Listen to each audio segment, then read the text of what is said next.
সামগ্রিকভাবে যেটা বলা যায় যে আজকে যদিও সমন্বয়কদের ছেড়ে দেওয়া হয়েছে বলে আমরা জানি, কিন্তু তাদেরকে এরকম ভয়ভীতি দেখানো, যে কোনো স্টুডেন্টরা যখন বের হয় তাদেরকে রাস্তায় হয়রানি করা হয়, মোবাইল ফোন চেক করা হয়, এবং আমরা দেখেছি বিভিন্ন জায়গায় যে তাদেরকে রিক্সার থেকে নামিয়ে ধরে নিয়ে যাওয়া হয়েছে।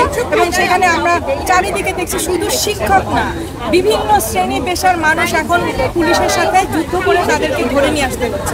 এই যে এরকম একটা পরিস্থিতি দেশে হচ্ছে, এই পরিস্থিতিতে পুরো দেশে একটা ক্লাস তৈরি করার চেষ্টা করছে, যেটা আমরা এটার বিরোধিতা করি, এটার প্রতিবাদ করি, এবং আমরা চাই যে সরকার এই সমস্ত হয়রানি বন্ধ করে।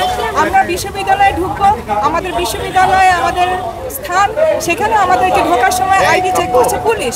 পুলিশকে আমরা চিনি না, এইটা আমাদের বিশ্ববিদ্যালয়, সেখানে আমরা ঢুকবো, সেখানে আমাদের ছাত্ররা ঢুকবে।